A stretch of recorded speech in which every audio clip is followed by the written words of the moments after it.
Olá, pessoal! Queria primeiramente desejar um bom dia a todos que estão nos acompanhando. Né? Para quem depois acompanhar de forma gravada, uma boa tarde, uma boa noite.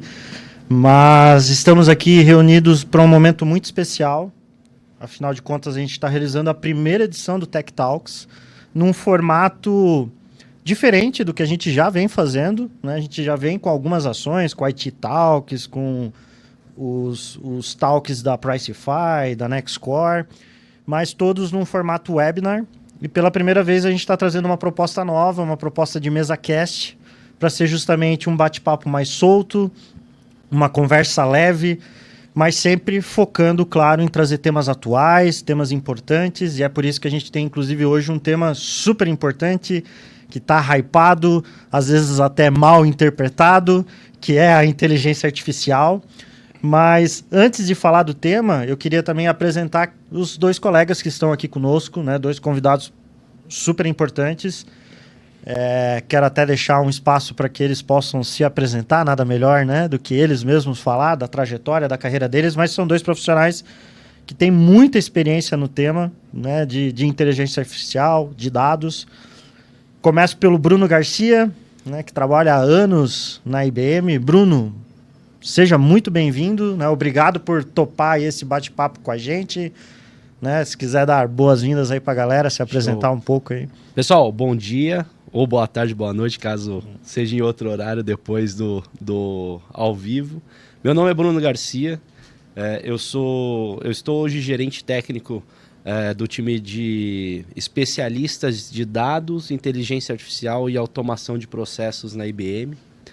O time ele é extenso mesmo, porque a gente entende que esse discurso e todo esse trabalho de inteligência artificial ele tem que ter fundamento em torno de dados e automação de processos de negócio, justamente porque a inteligência artificial ela tem que trazer o benefício para o negócio. Então essa cadeia inteira ela tem que se conversar, é por isso que esse time ele é, de certa forma, unificado debaixo de uma única estrutura. Eu tenho 11 anos de IBM, trabalhei em algumas frentes dentro da empresa. Antes disso, trabalhei em projetos, né? Já fui delivery, trabalhei em projetos de governo.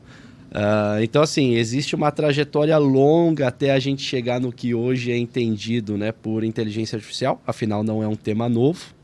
Sim. E a gente pode abordar isso aqui. Mas eu acho que é importante a gente desmistificar alguns pontos, porque é muito falado de inteligência artificial, mas eu acho que a gente tem que explorar um pouco melhor o quanto que isso dá de retorno. Muito bacana, Bruno. E ó, que já deu uma deixa interessante, né? Muitos falam de inteligência artificial, mas não falam de dados. É isso aí. E uma não vive sem a outra. É isso aí. Né? Quem está aqui com a gente também hoje é o Marcos Loma, né? O grande amigo Loma. Vou chamar de Loma, né, pessoal? É assim que eu sou conhecido em todas as partes, Loma, por favor, se apresente pro pessoal. E também muito obrigado por topar esse bate-papo. Imagina, cara, estou sempre à disposição. Né? Sou Marcos Loma, sou hoje consultor em algumas empresas, né, para construção de unidades de negócio de inteligência artificial, ajudar as empresas a acelerar esse processo de adoção, né? E estive como head de dados e de inteligência artificial na Selbet também, né, onde eu fechei o ciclo recentemente, mas vindo da Intercompany, né, que foi recentemente adquirida, e também de quase meia vida dentro da IBM. Nos meus 31 anos de carreira em tecnologia, metade desse tempo foi dentro da IBM, né? E sou da época em que a área de TI se chamava processamento de dados. Curso técnico de processamento de dados. Exatamente. Curso técnico de entrega a idade, Loma. Não entrega a idade. Não tem como, né, cara? Não tem como. Mas realmente, essa questão, né, dos dados é sempre aquela que vai fundamentar qualquer discurso que venha se falar de tecnologia hoje. Afinal de contas, já se fala há muito tempo, né? Que dado é o novo petróleo. Isso aí. E eu acho que uma das coisas aqui que a gente vai acabar desenrolando é justamente o fato de que petróleo bruto não move motor nenhum. Isso aí. Né? Isso aí. E a IA tem que ser construída em cima de dado bem refinado. Perfeito, Loma. Então, né, novamente agradecer a participação do Loma e do Bruno aqui com a gente hoje. E como eu mencionei, o tema é inteligência artificial. A gente até já começou aqui, né, naturalmente, a discutir um pouquinho sobre o tema. Mas até explicando um pouquinho melhor para vocês, quando a gente pensou nesse Tech Talks, a gente trouxe tentou trazer uma provocação, né? Manual de sobrevivência de IA para 2025. Né? A gente sabe que nesse momento a maioria das empresas estão montando seu planejamento estratégico do próximo ano, fazendo provisionamento, né, na parte de orçamento, do que eles vão investir em tecnologia, e naturalmente a IA, né, deveria estar lá. Né? Isso a gente, por mais que a gente sabe que a IA virou até um buzzword, né? Muito se fala, pouco se tangibiliza, mas a gente sabe da importância da IA. Né?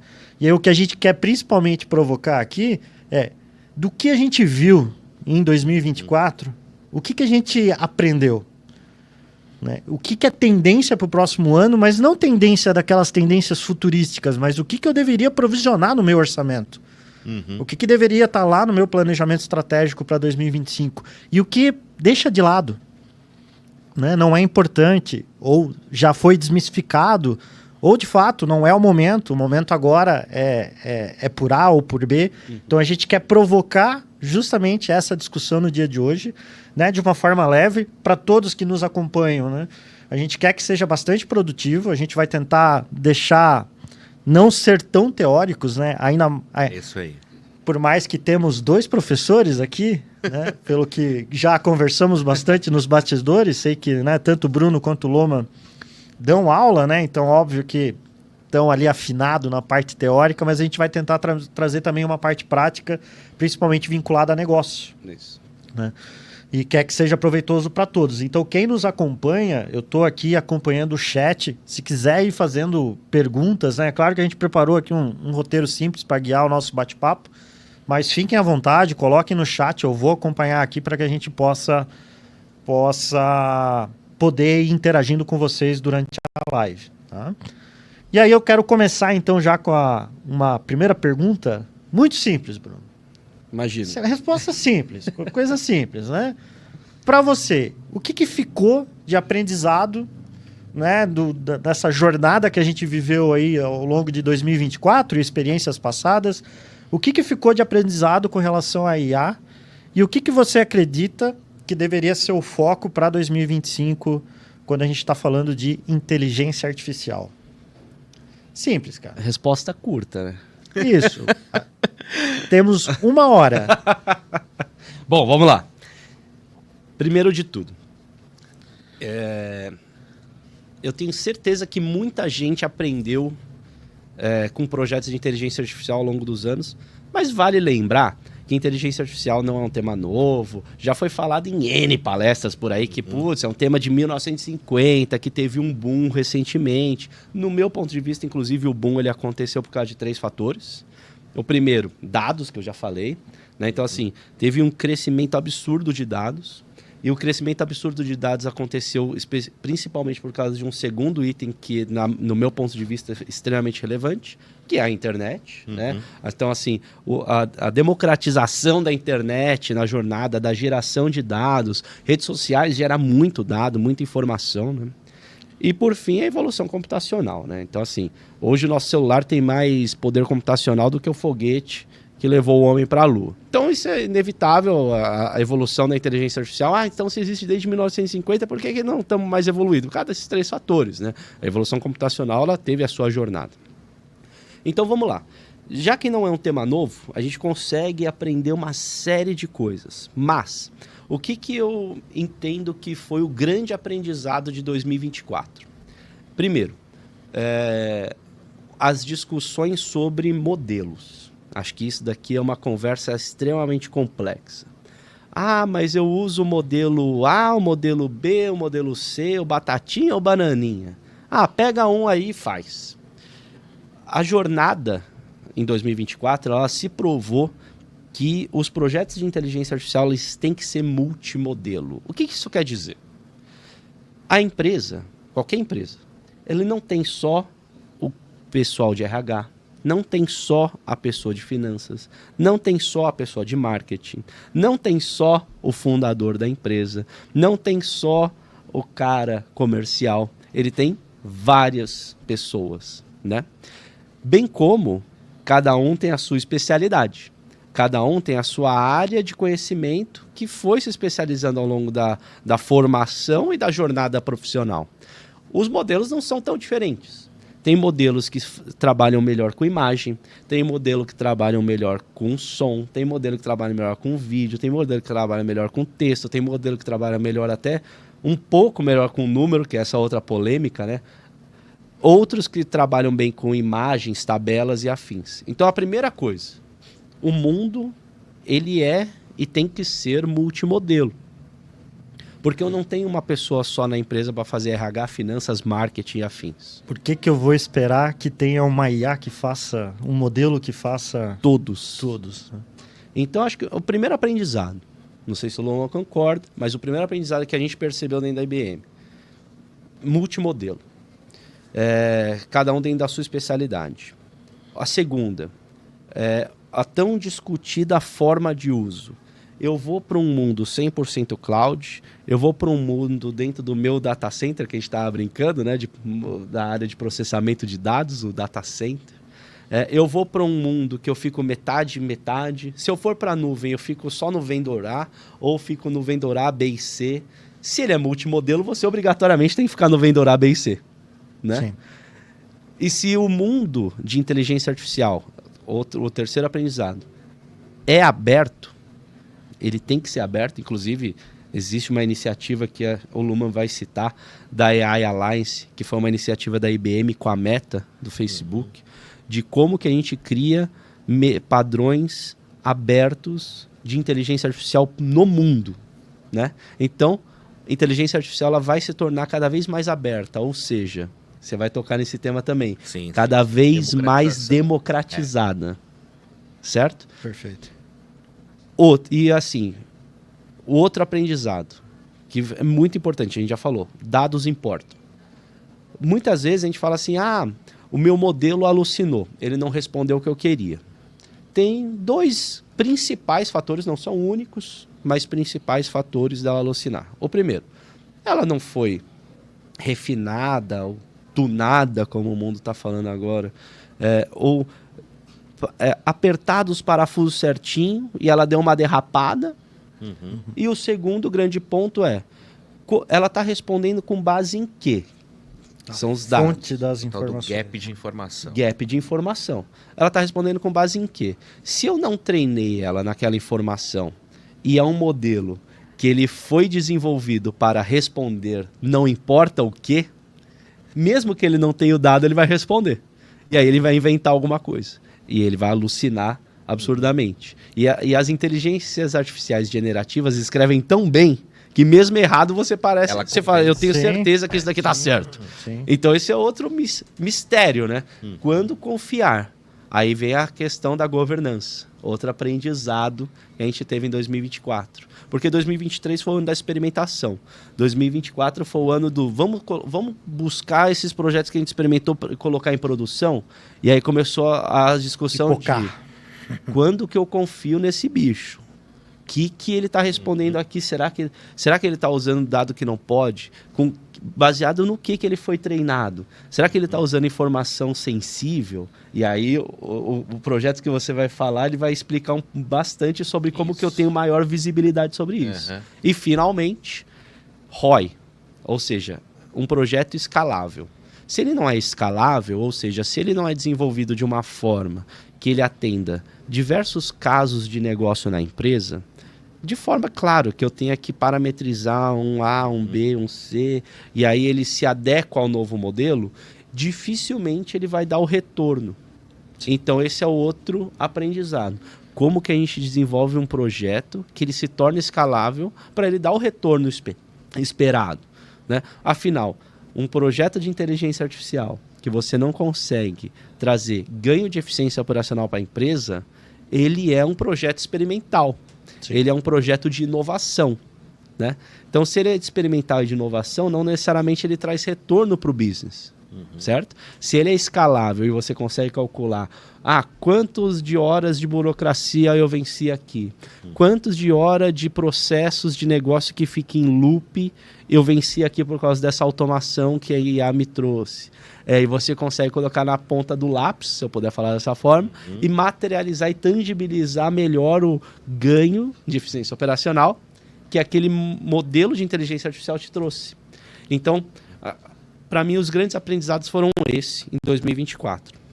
Com foco forte em governança, inclusive uma brecha, a gente vai disponibilizar, a gente criou aqui no Brasil um manual de governança de modelos de IA para o mercado brasileiro.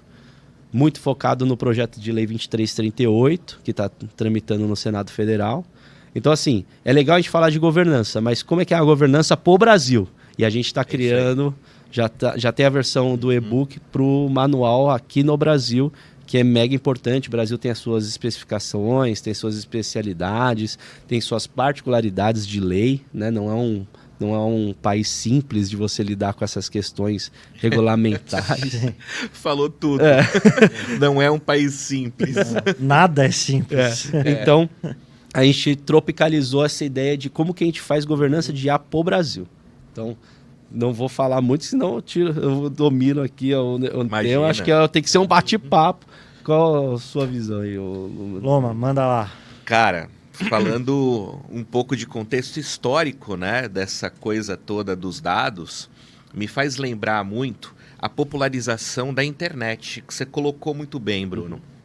A internet, ela só realmente se popularizou na época da internet 2.0.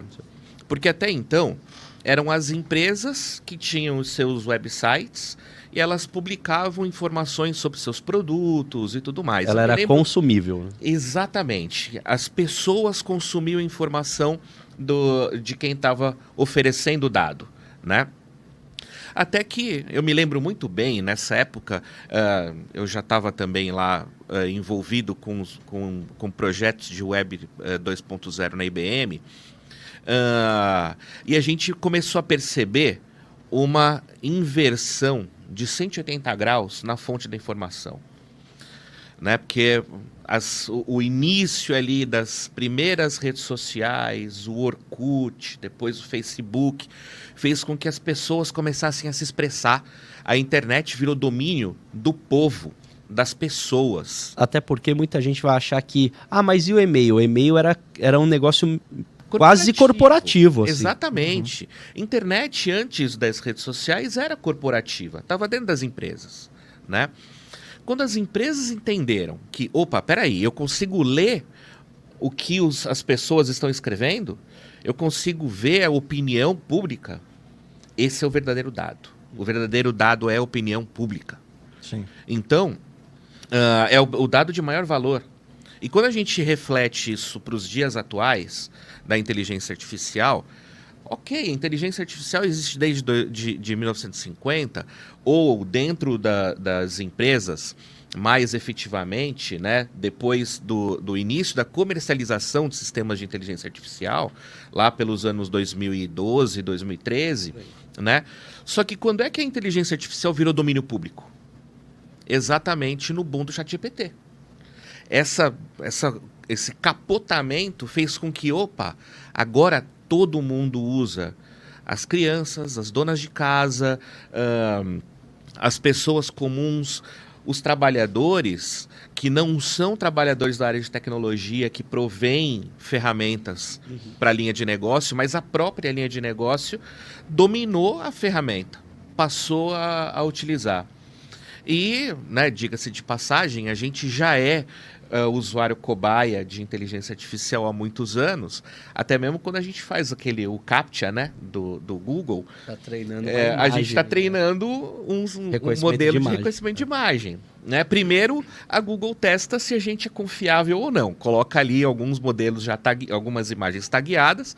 Se você, depois de 2, 3 vezes, você clicou e ela fala assim, isso daí dá para confiar, ela bota uma quarta não tagueada para você taguear. Saiba que toda vez que você fica brabo, porque, mas tá pedindo de novo. Você tá treinando o modelo.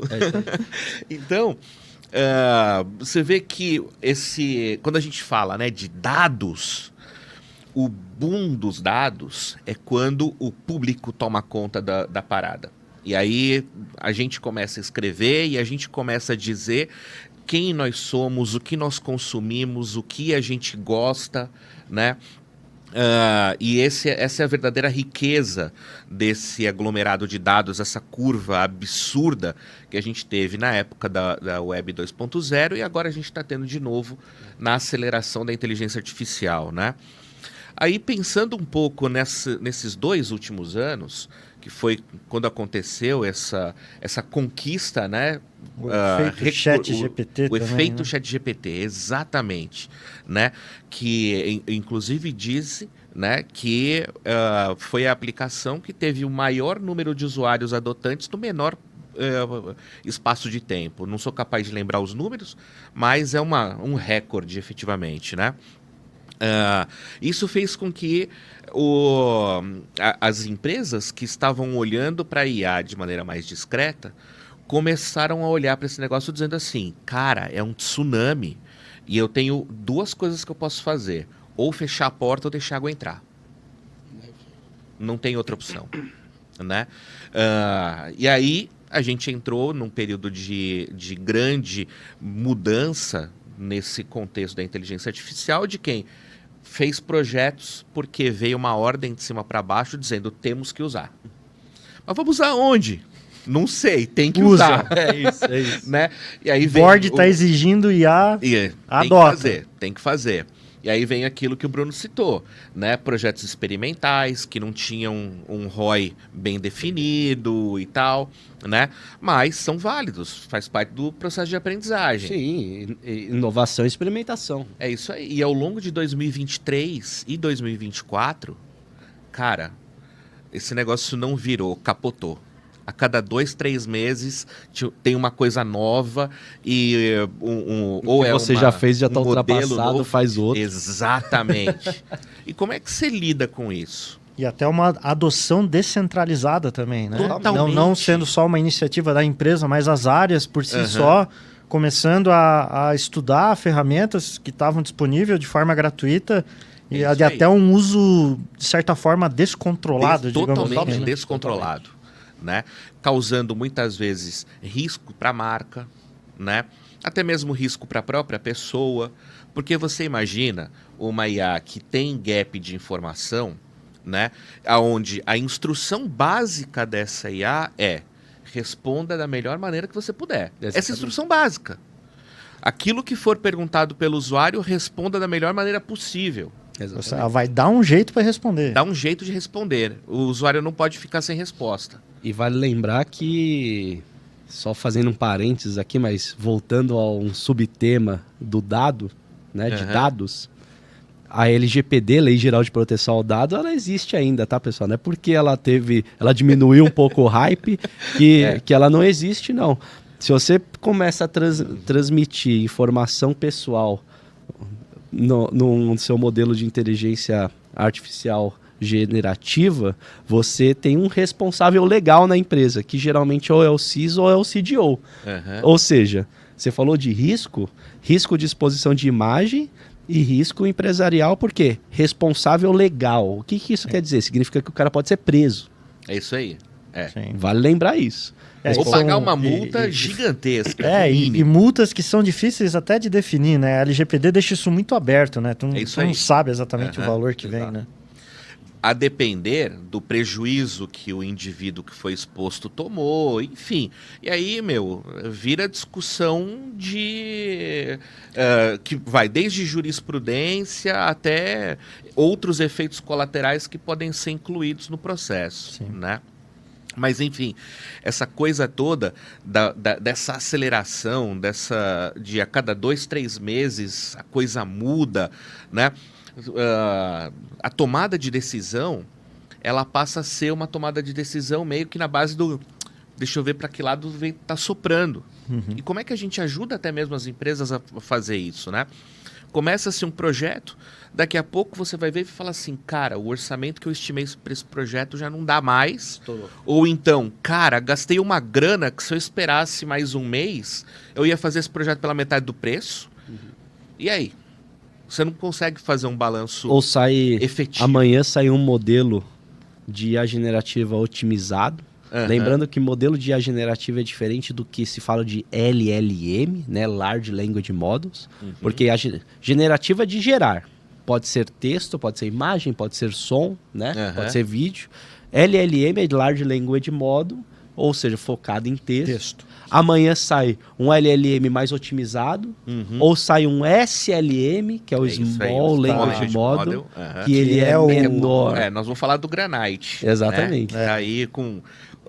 grande lançamento da IBM, né? O menorzinho de todos, 1 bilhão de parâmetros. Exatamente. Né? Aí sai um SLM menorzinho, só que mais otimizado para aquele tema que você quer, e aí o preço é, sei lá, 1/10, vamos supor. É isso aí. E aí você fala, cara, meu projeto tá custando X, podia ser X dividido por 10. E você consegue fazer isso se transformar em quase zero. E aí você começa a falar de FinOps para IA.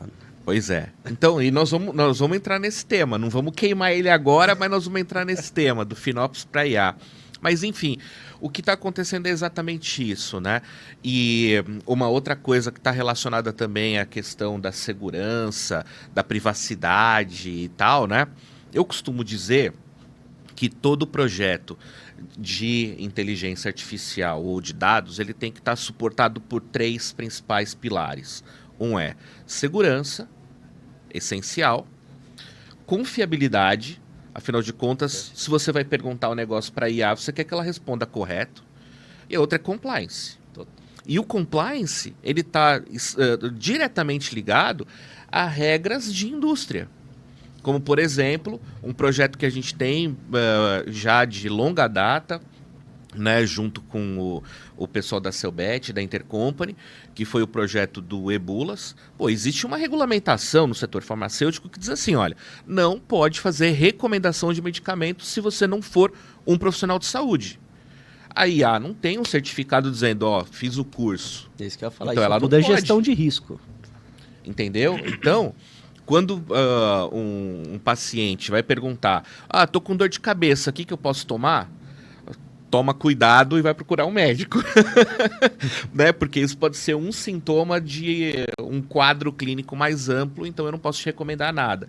Então, nossa, você trouxe um tema interessante, porque você tem que treinar a inteligência artificial para ler uma bula e não confundir a bula com um manual de instruções. Exatamente, porque o manual de instruções ele pode responder. É isso aí. Mas a bula não. A bula ele não pode. Por mais que ele saiba o que está contido lá dentro, ele tem que se comportar de maneira em compliance, né, em conformidade com aquela indústria, com aquela área que é regulamentada. Entendeu? Perfeito. Então, isso é o que a gente traz de aprendizado, né, desses anos em que a gente está utilizando IA. E agora vem o próximo ciclo, né? É o que vem para 2025, que é como é que nós vamos fazer? E aí, né? Por onde começar, né? Eu acho que eu resumiria, né, aproveitando a fala tanto do Bruno quanto do Loma, eu acho que as empresas entenderam que precisam trazer a IA para o contexto enterprise, ainda que numa pegada open source, de código aberto, para democratizar o acesso, Sim. mas trazer para o mundo do enterprise que traz preocupações que são essenciais. O ROI, a governança, a segurança, porque eu até, recente num evento que eu estava com o Loma, eu até brinquei assim, às vezes tem empresas que falam assim, não, lá na minha empresa tem um monte de gente usando IA e tal, eu não sei se eu ia ficar feliz. Porque tá usando como? Que dado que tá colocando? Tá mandando para onde? Tá respondendo para quem? Tá respondendo para quem? Né? A IA que está sendo utilizada está respondendo o quê? A gente já vê diversas pesquisas saindo no mercado da quantidade de erros que são cometidos pelas inteligências artificiais. Porque muitas delas, de novo, estão setadas para responda, dá um jeito. Responda. E aí, automaticamente, ela vai cometer certos erros. Claro. E aí, certas opções que tem no mercado, se tu vai lá entender, né? Beleza, qual que é a origem do dado. Como é que tu tá se preocupando com o dado, né? A resposta é quase, cara, não se mete nisso. Essa preocupação não é tua, né? Se vira, né? Essa preocupação é minha, né? Quando na verdade não, é uma preocupação nossa, né? Eu estou utilizando na minha empresa, eu preciso saber a origem dessa informação e até mesmo refinar essa informação, né? Então, eu acho que o grande aprendizado, se eu pudesse resumir, digamos assim, até para a gente passar para o próximo tópico, e aí eu quero ver se vocês concordam, precisamos trazer a IA para o mundo enterprise com as preocupações e requisitos e os guarda-reis necessários. Isso aí. Por isso que governança de IA é um tema tão importante. E aí, existe até um tema, não sei, até tentando fazer um gancho já por um próximo tópico, que é a IA tradicional versus IA generativa, né? Então a IA generativa vai matar a IA tradicional? Na verdade, a gente tem que montar um mix dos dois. De forma nenhuma, jamais. Até porque IA tradicional você não pode confundir. O pessoal tá falando de IA tradicional como se fosse um negócio... Nossa, isso daqui, IA tradicional? Não, pelo amor de Deus. Passado. Isso daí é passado. Não, calma aí, como assim? IA tradicional tem uma série de temas. Tem a IA conversacional, tem estatística, matemática, otimização, modelos de previsão, né? E aí a conversacional tradicional, ela pode ser um dos seus primeiros guarda-reios para que você perceba que existe uma pergunta cuja intenção falando de custo, canta o hino do time X do Brasileirão. Cara, por quê? Isso vai gerar custo, não vai gerar valor nenhum, nem para a empresa, nem para a pessoa que está usando. Então, assim, o primeiro... negócio gravado, não precisa nem sintetizar Exato. A voz na hora. O primeiro guarda-reio coloca uma IA conversacional tradicional para perceber que aquela intenção não tem nada a ver para o que você foi treinado e já devolve, não sei fazer isso. E já corta. Aí você diminui a margem de erro. Então, a IA conversacional tradicional vai servir para que você crie um fluxo de atendimento que seja melhor explorado pela generativa. Mas o fluxo de atendimento tem que ser feito pela IA conversacional tradicional. Isso. E ainda dentro desse contexto, a gente ainda tem muita atividade que segue um modelo determinístico, né? Você não precisa nem de IA na frente. Aquela coisa que a gente hoje está acostumado já no teleatendimento, né? De você utilizar menus. Azuras, né? Azura. Famosas Azuras. É isso aí. Né? Algumas que aceitam comando de voz a partir de palavras-chave e tal, e que vão te levar para um fluxo pré-estabelecido, né, de consulta a uma determinada informação e tal. Isso não precisa de IA, né? Ontem mesmo eu estava num evento de um cliente e a gente estava falando sobre RPA, sobre BPM, né? Porque muitos dos processos que hoje a gente tem dentro da indústria, eles ainda são e continuarão a ser orientados por passos bem definidos, né? Por processos lógicos, né? Bem definidos, processos lógicos. E aí é que vem um outro tema que também né, surgiu lá no Tech Exchange da IBM, que é a questão dos multi-agentes, que a gente vai se aprofundar, né, um pouco mais. Legal, Loma. Já vamos pegar deixa. Então. Já Exatamente. vamos pegar deixa. Pausa e vamos pegar pausa deixa. dramática. Pausa dramática. É muito interessante. Vamos falar do Tech Exchange, né? Nós três, na verdade, aqui, né, tivemos a oportunidade de estar participando do evento. Até fiquei sabendo que a produção vai colocar algumas imagens do evento. Fiquei sabendo, não sei. Se não der, culpem a produção, galera. Diz a lenda. Mas a gente teve a oportunidade de participar, é um dos principais eventos da IBM, principalmente de tecnologia, um evento que tem muita trilha, muito conteúdo, muita coisa nova, muita conteúdo coisa... de cliente, bastante. De cliente, muito case. Pô, bastante cases brasileiros também. Fiquei muito feliz de poder acompanhar vários. Se eu não estou enganado no número, foram 25 trilhas brasileiras. Pô, galera, é isso aí, ó. A empresa brasileira fazendo história, levando cases reais realmente de implementação, né? Utilizando. Aí, claro que o evento lá teve muita coisa sobre IA, mas tinha outros temas, né? Cibersegurança. Cibersegurança, cloud, quantum, tinha outros focos, né? Mas trazendo para o mundo do nosso tema de hoje aqui, né? De IA, muita coisa foi abordada lá. E aí eu queria perguntar para vocês, assim, né? O que mais chamou a atenção de vocês, né? Tudo que a gente viu lá, a gente já comentou um pouco sobre o modelo, né, open source da IBM, mas Loma, continua agora, mas só queria dar essa deixa, falar do evento, né? Então é um evento muito bacana, muito, sim, né? Sim. Inclusive o Loma tá usando uma jaqueta a desejada, a camiseta do evento. Camiseta do Tech Exchange, a jaqueta de Champion. A jaqueta deu briga. Eu já tava querendo até roubar a jaqueta dele aqui. A jaqueta deu briga. Mas Loma, por favor. Legal. O evento da IBM realmente é um evento que marca muito o cenário de tecnologia mundial, né?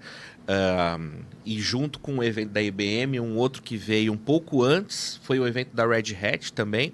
Eu não tive a oportunidade de estar presente no evento da Red Hat, mas eu acompanhei ele nas transmissões online. E uma coisa que destaca, né? E para quem não sabe, aqui todos nós sabemos, mas talvez o público não saiba, a Red Hat hoje é uma empresa IBM, né?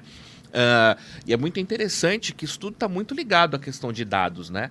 Afinal de contas, a Red Hat, aonde não é data center IBM, a Red Hat está presente porque ela é o sistema operacional que suporta. Exato. Sim. Então, esse já é um grande lance, né? Desse que endossa esse cenário, né? De que os eventos da IBM são eventos muito importantes para o mundo da tecnologia.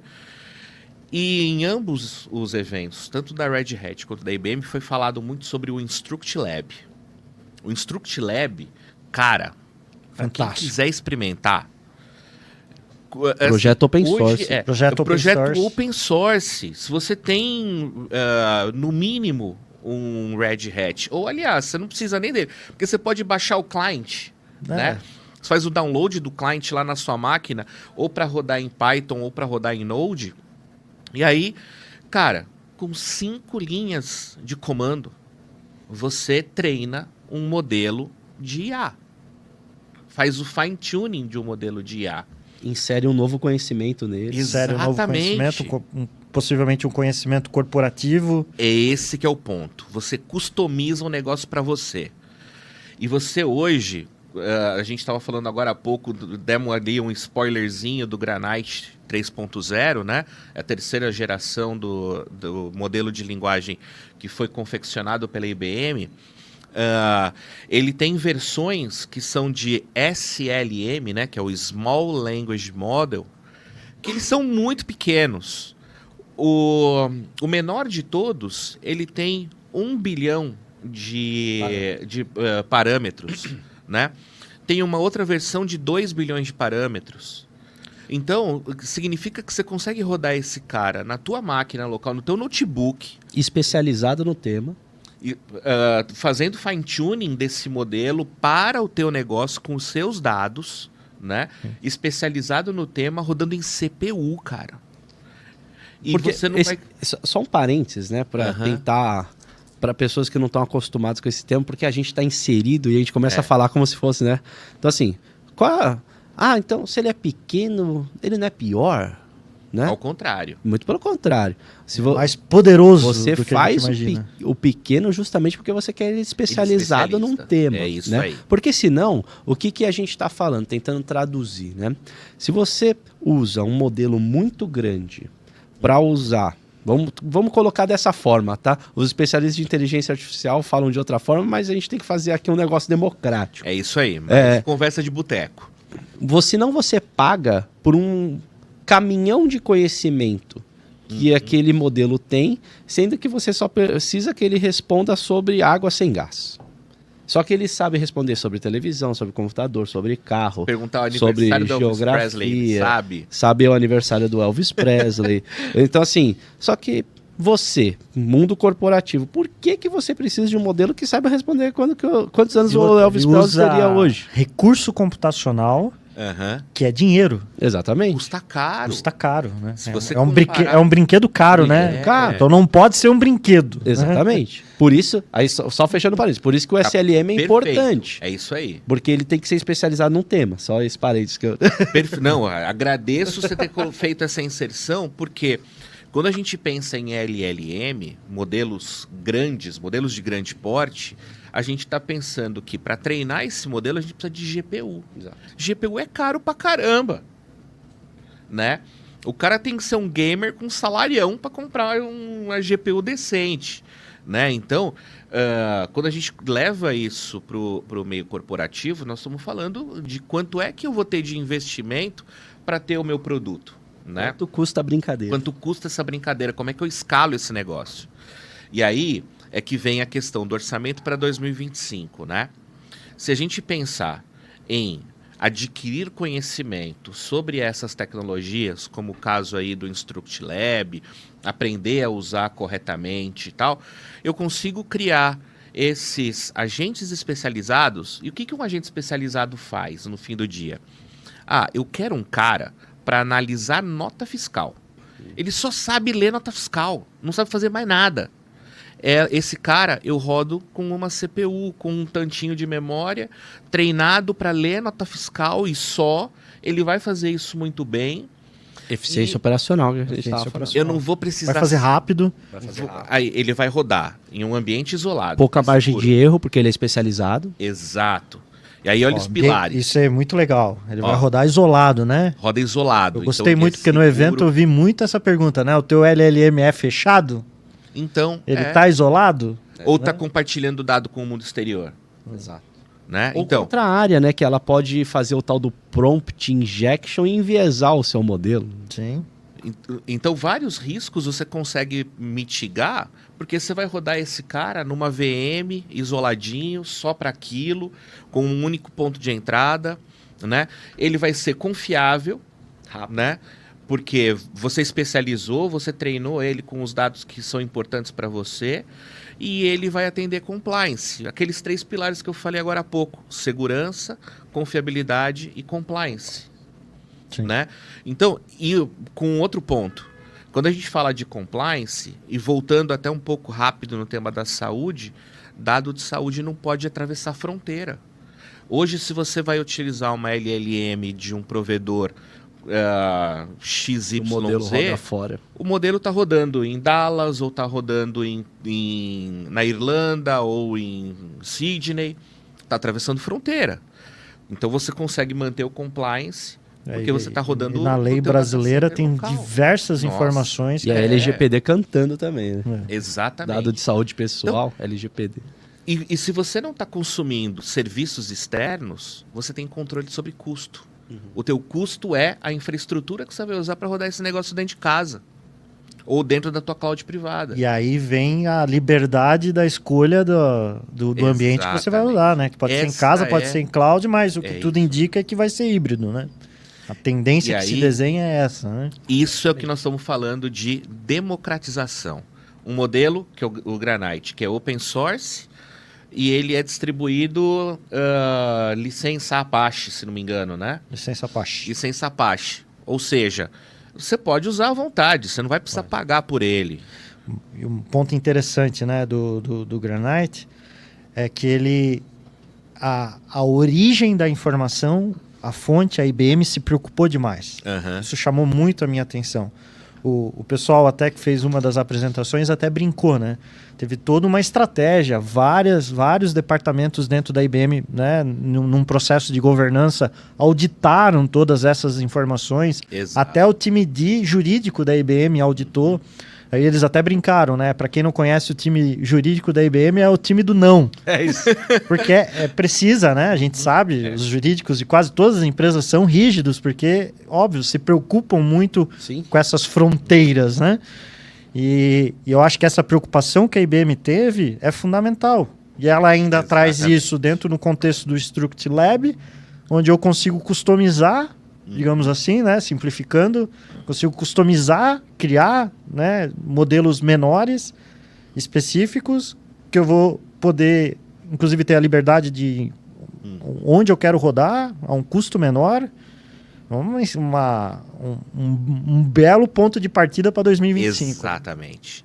E aí entra um ponto que é fundamental para nós que somos desse mundo de consultoria em adoção tecnológica, que é assim, com a velocidade que aconteceu a democratização do uso de IA e com a velocidade em que a gente chegou num ponto onde a democratização está permitindo que as pessoas tenham mais autonomia na construção de IAs orientadas a negócios, seguindo esses 3 pilares, a gente tem que se preparar para a próxima onda.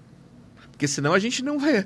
Né? A preocupação que todo mundo tinha antes, que era assim, poxa, a IA vai tomar meu emprego? Agora a gente que é consultor de tecnologia, a gente tem que pensar aí, cara, a democratização da IA vai tomar nosso emprego? Né? Então, isso vai ser uma lição também para 2025, né? Que é como é que a gente vai conduzir esses negócios daqui para frente. E é onde vem a questão justamente do amparo, né, a adoção dessas tecnologias, porque muita gente vai querer mexer e muita gente vai precisar aprender a fazer esse negócio direito. E é para isso que nós estamos aqui. E vai precisar de plataformas que apoiem, né? E a IBM, ela dá aula nesse contexto, principalmente do quão ela está preparada para trabalhar nesse mundo do open source, né? Isso é uma coisa que eu admiro demais, assim, na plataforma da IBM, porque ela nasceu muito, né, OpenStack, né, com esse conceito de... isso aí. Então... Mas, assim, Bruno, a IBM ela é uma grande contribuidora da comunidade, né? Que a IBM ela é comedida em como que ela expõe o quanto que ela contribui para a comunidade, mas ela participou de vários projetos open source, aí, inclusive dos open formats que a gente usa hoje nos tal dos lake houses.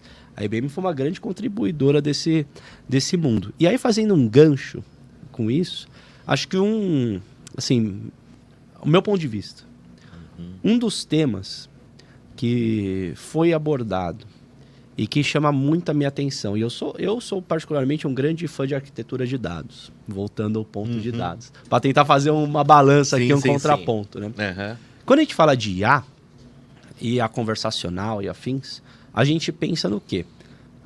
O dado ele tem que estar extremamente disponível, digamos assim. Né? Eu fiz alguma coisa, se eu for lá e perguntar de novo, tem que estar lá. Né? Criei fui lá no assistente para conversar. O assistente chamou um agente para fazer uma atividade especializada, por exemplo, criar uma ordem de compra. Ao mesmo tempo, se outra pessoa estiver lá consultando, me retorna a ordem de compra mais recente. O dado ele tem que estar disponível, ele tem que estar quente. Depois você esfria ele, mas ele tem que estar disponível. O que isso quer dizer? Um dos temas que foram abordados lá é de como que a gente trabalha em arquiteturas de data lake house, só que entregando o dado mais próximo possível do real time.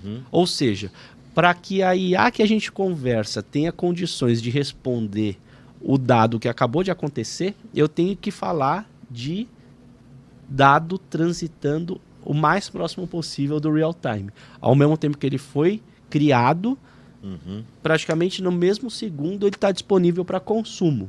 Então, uma das arquiteturas que foram discutidas amplamente lá é como criar um lake house, aí falando para as pessoas mais do mundo de dados, o mais próximo possível do real time. Ou seja, o que a gente fala é de real time analytics ou lake house real time. Né? Ou seja, como é que você cria uma camada de consumo de dado em tempo real, de forma com que esse dado que acabou de nascer, que muitas vezes é uma arquitetura, aí falando até um pouco mais de techniquez, baseada em evento. O que é uma arquitetura baseada em evento? Estou no meu app, cliquei lá, contratar empréstimo, gerou um evento. Cliquei no botão voltar, gerou outro evento. O que isso é no linguajar de negócio? Taxa de abandono de carrinho. Porque eu perdi uma possível venda, se eu sou um banco. Como é que você reage rápido? Como que você reage rápido? Como é que você coloca o seu motor de inteligência artificial para entender esse comportamento de evento, que foram esses 2 cliques. Um é contratar, o outro é o voltar, ou seja, li alguma coisa lá que eu não gostei. e eu reajo rápido, ou seja, eu preciso de uma tomada de decisão do meu AI agent, do meu agente de inteligência artificial, que usa esse dado que foi criado agora para tomar uma decisão e aí volta e é tradicional. Roda um score, vê qual é o percentual de risco que esse cara tem, me manda lá um pop-up na tela do cara em questão de 3 segundos, que é o tempo que eu tenho que captar o cara antes do cara fechar o app, para ele, vi que você abandonou aqui, tem uma taxa melhor para você, tal, não sei o que lá. E aí você conseguir tomar a decisão mais próximo com o seu do real time. Ou seja, arquiteturas de dados baseados em real time é uma tendência também para 2025. Já vem acontecendo forte em 2024, porque vem percebendo essa demanda, mas com certeza é um projeto muito forte para 2025. Perfeito. Até vou pedir aqui, recebi um sinal no ponto aqui. Diretor? Diretor, para chamar as fotos de novo. As fotos do evento. Para passar Legal. as fotos do evento de novo. Então o pessoal provavelmente vai compartilhar ali na live as fotos. Mas eu acho muito interessante isso, né? Então se a gente pudesse, vamos lá, vamos de novo, né? Prático. Você está fazendo sua gestão orçamentária para o próximo ano, né? Onde eu coloco esse dinheiro, né? Onde eu reservo esse dinheiro. Então eu poderia resumir aqui, vocês me desmintam, né? Mas os agentes, os multi-agentes, né? E agentes especializados. Agentes especializados. Vamos pensar nisso, né? O Gartner até está trazendo como uma tendência, né? A IA agêntica. Achei até esse nome meio... Agentic AI, né? Achei esse nome, confesso, peculiar. Fiquei ali uns 3 segundos travado quando eu comecei a ler sobre isso, assim, mas nada mais é do que, né, traduzindo aqui do que a gente já conversou aqui há pouco, que é esses multi-agentes, né, os agentes especialistas, e ter uma orquestração, né, igual o Bruno comentou, eu primeiro converso com alguém mais genérico, depois ele me direciona para um agente especializado. E depois volta, né? Porque você quer que o seu fluxo de atendimento aconteça. Ou seja, se eu sou um varejista, eu quero que ele entre no meu assistente, que o meu assistente ele me coloca num fluxo, que dependendo da pergunta que eu faço, eu caio num agente especializado, ou seja, me compara o celular X com o Y, porque eu quero comprar para o meu filho que quer jogar Minecraft. Beleza. Então ele precisa do quê? Tela e bateria. Então ele vem no agente especializado, faz a comparação e te devolve. Mas a próxima ação do AI Assistant é: posso colocar no seu carrinho? Ou seja, você quer criar um fluxo. O assistente ele faz o fluxo e o agente ele especializa. Isso. E isso automaticamente envolve, claro, bastante customização. Né? E aí eu acho que o outro ponto não tem nenhuma mágica. Vou pegar uma IA lá que vai resolver todos os meus problemas e é só dar play e tá tudo certo. Plug and play. Plug and play. Não, né? Eu acho que a gente precisa, né? As empresas precisam. Até muito se discute em ter algum departamento ou contratar empresas especializadas para apoiar, para que a adoção não seja passageira, né? Eu acho que corre esse risco porque não vai justificar ROI, a conta fica cara, não vai entregar performance, não vai resolver os problemas que eu quero. Não é confiável. Não é confiável. Então, várias questões vão surgindo e aí, às vezes, a adoção vai ser passageira, né? E a gente sabe o quanto a IA pode ser fantástica num mundo em que as empresas querem crescer, mas também querem controlar custos, controlar investimento, né? Precisam crescer de forma sustentável. A gente sabe o quanto a IA pode apoiar. Dar condições para isso. Dar condições para isso, mas não é tão simples, né? Então eu acho que um dos focos de investimento, né, poderia ser essa parte de multi-agentes. E o outro foco também nos dados, né? Como que a gente vai montar uma arquitetura que suporte isso, que dê informações... Governança e disponibilidade. Governança e disponibilidade, né? Com os data lakes. E quando a gente seria um bom 2 pontos de partida de investimento. Concordam? Com certeza. Quando a gente fala de governança, a gente tem que, inevitavelmente, associar a governança também com o ESG. Claro. Porque governança entra nas questões sociais e ambientais, porque a gente tem que falar sobre ética, nesse negócio de, eu vou simplesmente trocar humanos por robôs. Então a gente tem que pensar nesse senso quando a gente fala do social. E no ambiental, quando a gente está andando aí pelas rodovias, principalmente saindo aqui da Grande São Paulo, e por onde você passa, tem data centers imensos sendo construídos, que vão concorrer com o meio ambiente, vão consumir energia, a dar com pau. Água, arrefecimento. Muita água. Muito. Inclusive, né? quem tiver curiosidade, eu também não sei os números exatos, mas tem bastante pesquisas de quanto água é consumida para uma resposta de um chat GPT. Cara, tem números aí. Valores absurdos. Alguns números polêmicos. Volta ao tal. ponto, né? Você tá usando um caminhão para responder um negócio desse tamanho. Exato. Então, essa parte da otimização, né, fazer com que você tenha especificidade nos teus projetos. E aí vem o ponto. O que eu tenho que investir em 2025? Em primeiro lugar, tempo. Invista um pouco de tempo para analisar os teus processos. Identificar dentro dos seus processos, e seus processos não vão ser resolvidos com IA. Comece pelo porquê, né? Gargalos do seu processo podem ser resolvidos com IA, mas não o seu processo inteiro.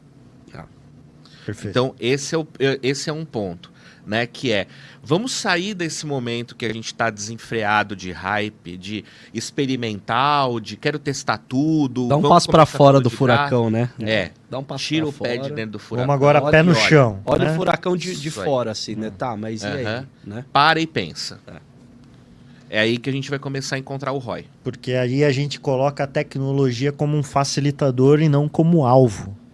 A gente percebe isso. Isso aconteceu com várias tecnologias, tá? Não é exclusividade da IA, mas a gente vê quando hypa, quando o tema realmente vai pro topo, não, tem que usar. Inteligência artificial é um meio. A inteligência artificial é um meio. É um meio, inclusive, para o ser humano, né? A inteligência artificial, ela tem que ser vista como uma ferramenta. 100%. Perfeito. Ela é um meio para você atingir um objetivo, seja ganho de eficiência operacional, seja melhor experiência de usuário, seja melhor tempo de resposta, né? Mas ela é uma ferramenta. E ela pode ser uma ferramenta que é embarcada em várias coisas, que nem banco de dados. Um dos bancos de dados que a IBM tem, só fazendo um paralelo. Eu vou fazer 2 paralelos bem rápidos. O primeiro, banco de dados que a IBM tem, o DB2. A IBM acabou de anunciar aí também, vindo do Tech Exchange, o DB2 na nova versão, que é o 12, que ele tem inteligência artificial generativa dentro dele. Para o quê? Para você ter melhor condição de analisar a consulta que você está mandando no banco, para você avaliar performance, para você avaliar como que você administra o banco, ou seja, ele é uma ferramenta. O bom e velho explain. Ele vem um explain mais... Ele é uma ferramenta pro DBA, pro engenheiro de dados. Ou seja, ele não é um cara que está substituindo o DBA. Ele é uma ferramenta que está auxiliando o DBA a melhor administrar o ambiente. Né? Isso mesmo. E a IA como uma aliada do humano, né? Aliada. Os dois juntos. Ela tem que ser uma extensão. Né? E finalmente, como vocês colocaram brilhantemente, eu só quero tangibilizar o que é o tal dos vários assistentes orquestrado por um grande... o assistente único. A IBM é um exemplo perfeito disso, tá? A IBM tem o SKDR, que é para RH. É um assistente para RH. Tem o SKIT, que é para suporte de TI. Tem o SKCRM, que é um assistente para CRM. Tem o SKO, se não me engano, que é para produtos. Tem alguns ESCs, alguma coisa. E aí, logicamente, a IBM, os produtos da IBM elas nascem muitas vezes em projetos internos. E o que a IBM já está colocando aí é o ESC IBM, que é como que ela orquestra dentro de uma única interface, digamos assim, uma pergunta que pode ir para o SKDR, outra que pode ir para o SKIT, e você orquestrar, ter vários modelos especializados, que é visto por um único modelo possivelmente generalista, mas que você não consome o processamento do generalista. O generalista ele é um grande orquestrador. Ele é um orquestrador. Né? Que a IBM fala muito do AutoX Orchestrate. A ideia é essa, orquestrar os processos e os assistentes especializados. O papo está muito bom. E a gente até nos bastidores conversava, né? O desafio vai ser encerrar em 1 hora. Porque cada tema desse aqui que a gente tá falando, cara, o que eu tô me segurando para fazer pergunta ou algum comentário, porque de fato a gente poderia ir muito longe em cada um desses temas, né? Mas a gente tá se encaminhando pro fim, né? Então eu queria primeiro pedir para cada um de vocês, se quiser deixar uma mensagem final, né? A gente já deu aí algumas dicas, né, de investimento para 2025, mas se quiserem deixar uma mensagem final, para que depois a gente possa fazer de fato o encerramento. Então, Legal. Loma, começando pelo Loma agora. Cara, primeira coisa, né? Não ter medo da tecnologia. É como o Bruno colocou. Tecnologia é uma ferramenta, é aliado. E se a gente for relembrar aqui do Fordismo, né? Se não fosse por um processo de automação que fosse capaz de produzir carros suficientes para atender a demanda, nenhum de nós aqui poderia ter carro hoje porque ele ia ser caro demais.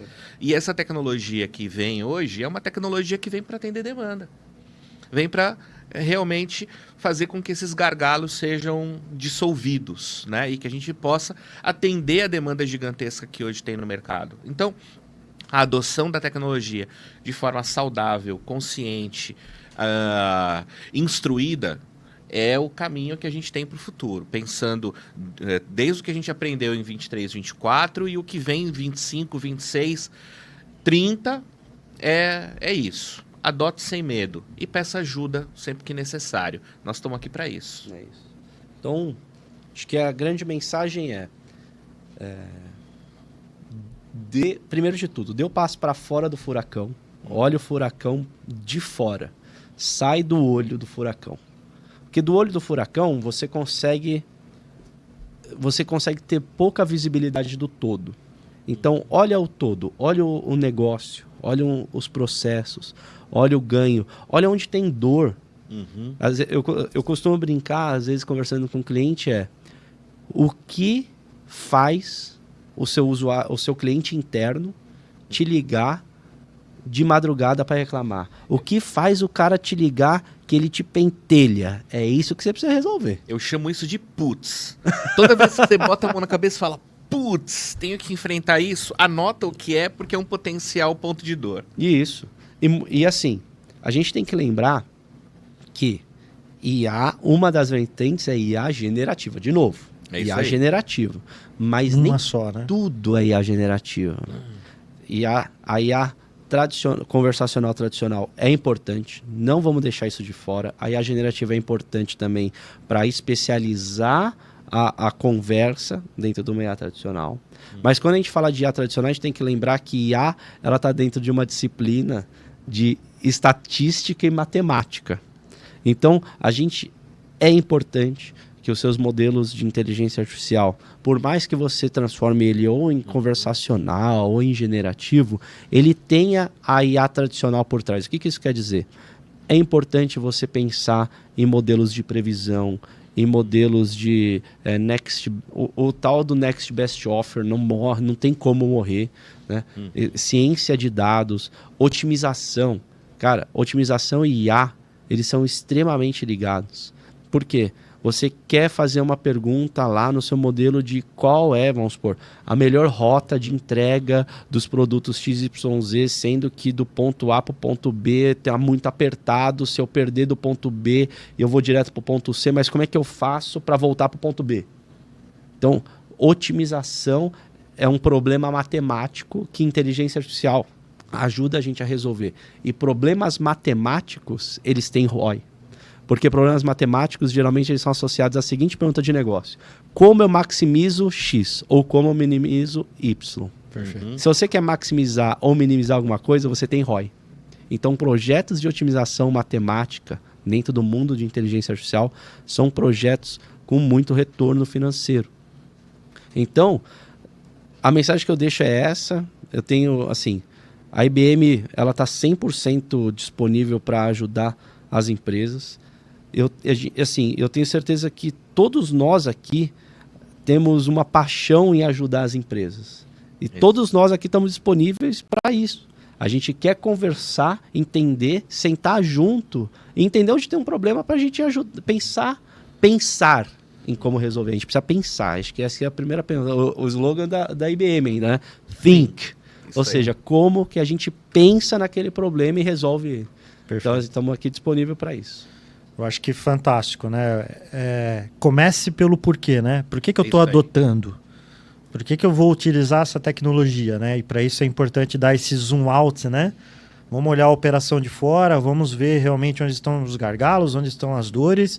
Saibam que a IA vai ser um aliado, mas ela precisa estar, né, estrategicamente posicionada num problema real, numa dor real, para que se justifique um investimento, né? Então, coloquem a IA no seu orçamento, coloquem a tecnologia no seu orçamento, mas comecem dando esse zoom out, entendendo. E perguntem por quê. E perguntem por quê. Por que eu vou adotar, né? Que dor de negócio. Ou por que isso, né? Por que isso, né? E aí, ao fazer isso, abre um espaço para a gente não ser também tão xiita, né? Não tem que ser IA, às vezes não, às vezes é um RPA, às vezes é um BPM. Às vezes é uma consulta no banco de dados. Às vezes é uma consulta no banco de dados. Quantas e a galera tá tipo assim, não. De serviço eu tenho aberta? Isso é Aí uma consulta no banco de dados. Aí você usa o Code Assistant para gerar um SQL que consulta no banco de dados.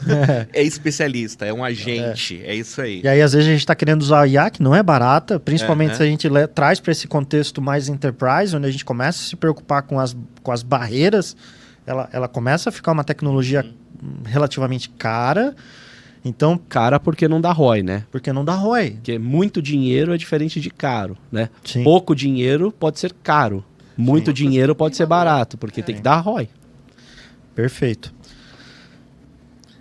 E, cara, muito obrigado pelo convite. Obrigado. Para estar aqui com você hoje, nessa manhã, com você, com o Bruno. Pô, contem comigo sempre. Tamo junto. Obrigado. Né? Para mim foi um prazer poder bater esse papo aqui com vocês, né? Poder estar sendo o mediador dessa conversa aqui. Eu acabei não me apresentando, mas também já trabalho com tecnologia, com inovação há muito tempo. Então, falar de tecnologia e inovação é uma coisa que eu amo. Poderíamos ficar aqui 4, 5, 6 horas fácil. Fácil, que com certeza teria tema, teria discussão valiosa para a gente fazer. Então, foi um prazer poder estar mediando junto com vocês aqui. Agradecer a todo mundo que acompanhou a gente durante essa 1 hora de bate-papo.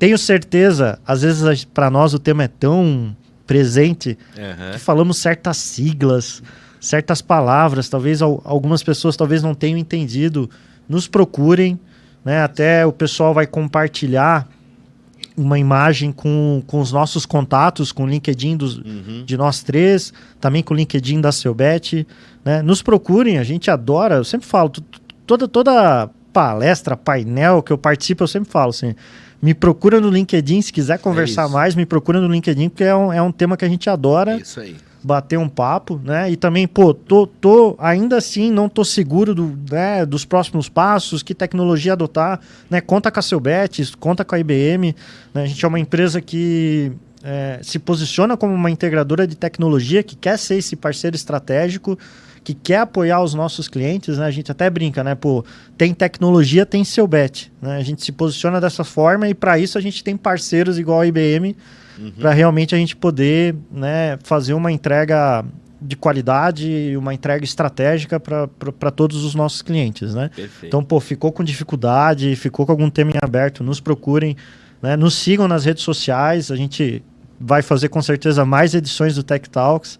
Espero que no futuro tenhamos outras, né? Para entrar principalmente mais no mundo dos dados, vamos se aprofundar aí já. Durante a conversa aqui eu já fiquei pensando, pô, acho que vale a pena a gente fazer um Tech Talks focado em dados, para a gente se aprofundar um pouco mais nesse tema, que também é muito interessante. E agradecer, né? Além de todos que nos acompanharam, agradecer, Loma, muito obrigado por ter estado aqui conosco hoje nesse bate-papo. A mesma coisa, Bruno, muito obrigado. E é isso, pessoal, né? Assim a gente fecha o nosso primeiro Tech Talks. Muito feliz, né, de termos feito essa primeira edição MesaCast, que seja a primeira de muitas. Nos sigam nas redes sociais e, em caso de dúvidas, estamos todos à disposição para apoiar vocês no dia a dia. É isso. Galera, um abraço para quem está online e um bom feriado amanhã, né? É isso aí. Isso aí, valeu. Valeu. Valeu.